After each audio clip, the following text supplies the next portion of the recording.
नमस्कार, rise news में आपका स्वागत है। तो पेश है आज की अहम खबरें। कहते हैं कि अगर अधिकारी सख्त और अपनी ड्यूटी के प्रति मुस्तैद हों तो गुनहगार बच नहीं सकते।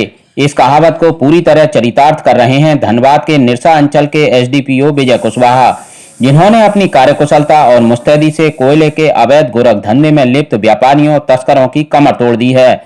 इसी कड़ी में आज जब एसडीपीओ विजय कुशवाहा को गुप्त सूचना मिली कि कुछ तस्कर पश्चिम बंगाल के आसनसोल से अवैध कोयला लेकर वाया निरसा बिहार और यूपी में भेजने वाले हैं, तो वो अपनी टीम के साथ मौके पर पहुंच गए। जब उन्होंने कोयले से लदे ट्रक चालकों से पेपर मांगे तो उन्होंने उन्हें 20 रुपए का नोट दिखाया। विजय कुशवाहा को माजरा समझते देर नहीं लगी कि ये 20 रुपए का नोट तस्करों का कोडवर्ड है, जिसके दम पर वो यहाँ तक पहुंचे हैं। इसके बाद उन्होंने अवैध कोयले से लदे 7 ट्रकों को जब्त कर लिया और ट्रक ड्राइवरों और खल्लासी को हिरासत में लेकर पूछताछ शुरू कर दी। शुरुआती पूछताछ में पुलिस को ये पता चला है कि आसनसोल से आ रहे इस अवैध कोयले का सरगना बंगाल का लाला उर्फ अनूप मांझी है, जो अल्लाह रखा और दूसरे गैंग के द्वारा वाया झारखंड इस कोयले को बिहार और यूपी भेजता है। पुलिस ने इस मामले में 19 लोगों के खिलाफ एफआईआर दर्ज की है।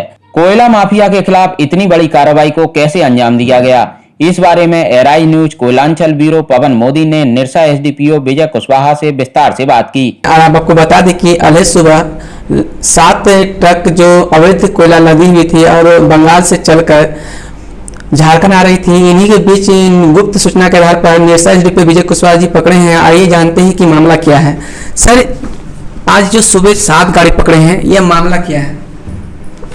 देखिए, हम कुछ दिनों से हमारे जो वरीय पुलिस अधीक्षक महोदय हैं, वहाँ से भी सूचना आ रही थी कि अवैध कोयला तस्करी की सूचना है और सरकार निर्देश था कि जो हमारे क्षेत्र के सर्किल इंस्पेक्टर हैं, थाना प्रभारी हैं, उसके साथ तालमेल करके किसी भी रूप में अवैध रूप से कोयले की तस्करी नहीं होना चाहिए।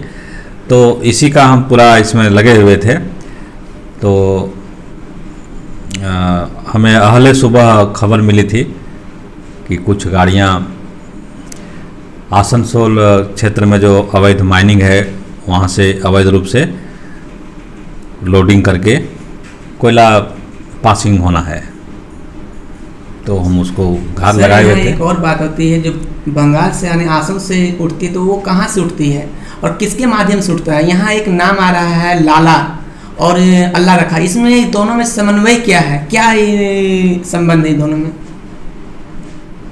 जैसे जब हम जानकारी लेने का कोशिश किए हैं, गुप्त रूप से लोगों ने बताया है कि अवैध जो कोयला का तस्करी होता है उसका जो सरगना का हेड लाला है, लाला के नीचे कई गुट हैं जो तस्करी का काम करते हैं। तो ये सभी हमारे क्षेत्र में, इस एरिया में उस गुट में से एक अल्लाह रखा का जो गुट है उसी का ये कोयला था। तो इसमें लाला अल्लाह रखा के साथ वो भी दोषी हैं और भी जो इस में जुड़े हुए लोग हैं उसका हम लोग पहचान कर रहे हैं। इसमें हम जानकारी के नीचे तह तक जा रहे हैं कि ये क्या है। अभी तक इसमें यही था कि 20 रुपये का नोट सभी गाड़ियों के चालकों को दिया गया था और जब इसको हमने पेपर मांगा तो ये 20 रुपये का नोट हमको दिए, तो फिर हम कंफ्यूज कर गए कि कागज़ में मांग रहा हूँ। मुझे लगा कि ये डोनेशन टाइप का पैसा हमको दे रहे हैं। तो उसको हम फिर डांट के बोले कि गाड़ी का हमें पेपर चाहिए। तो जब उन्होंने बोला कि पेपर यही है तो मुझे तुरंत समझ में आ गया कि ये तस्करी का कोयला है और 20 रुपया किलो का कोड है। तो सर, यहाँ अल्लाह रखा का जो नाम है, ये इस नाम में कंफ्यूजन है, इसका कोई भी कभी नाम कुछ और भी नहीं जाना। तो यहाँ राजनीति इन नामों को प्रकाशित करना चाहता है। अल्लाह रखा है कौन आखिर? देखिए, इसको जब हमने पता करने का कोशिश किया तो ये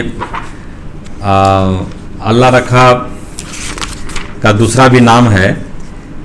इसका अपना जो मेन इसका नाम जियाउल अंसारी है।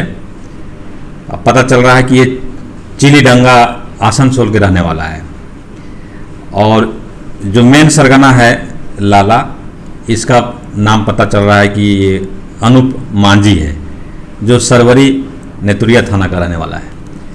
सर इतना बड़ा छापामारी के दौरान भी जो इन लोग का मनोबल ऐसा है कि इतना सिंडिकेट बनाए हो कि ये कोडिंग वर्ड यानी पैसे का लेके चल रहा है, तो सर ये ऐसा नहीं मन लगता है कि ये और भी कहीं चला रहे हैं निशा से, और मानिए इधर टुंडी से हो भी ये जाने की संभावना है?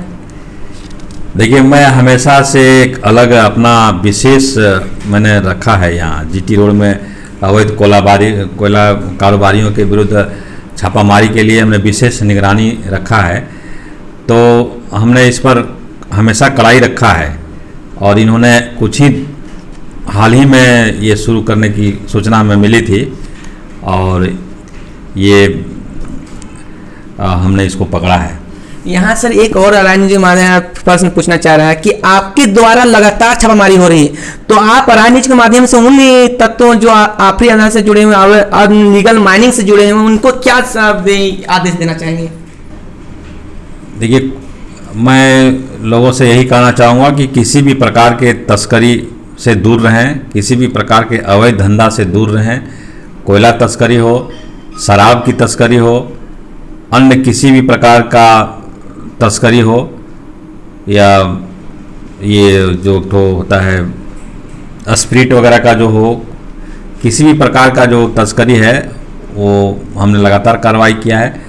और मैं सचेत करना चाहता हूँ कि ये किसी भी तरह का तस्करी में जो भी पकड़े जाएंगे उस पर कड़ी कार्रवाई होगी। ये थे हमारे साथ निशा एसडीपीओ विजय कुशवाहा जी, जो अपनी कार्यकुशलता और अपने कुशल नेतृत्व के आधार पर आज अलग सुबह 7 गाड़ियों को पकड़ने में सफलता मिली है। और यह उन्होंने बताया कि आला अधिकारी उनके ऊपर के जो आदेशानुसार तो उन्हीं का फॉलो करते हैं, और वो हमेशा अपने कार्यकुशलता को लेकर चर्चा में विषय बने रहते हैं। और सबसे बड़ी बात यह है कि इनकी तार जो अवैध तस्कर के हैं, जैसा भी हो, वो हर मोर्चे पे इनका मुंह तोड़ जवाब देने के लिए निशा एसडीपीओ विजय कुशवाहा जी तैयार हैं। सहयोगी संजीत मंडल के साथ में पवन कुमार मोदी, धनबाद से। एक के बाद एक लगातार छापेमारी से भले ही कोयला माफिया की कमर टूट गई हो, लेकिन कुछ सफेदपोशों का संरक्षण इन्हें फलने फूलने का मौका दे रहा है, जिस पर अब पुलिस को चोट करनी है।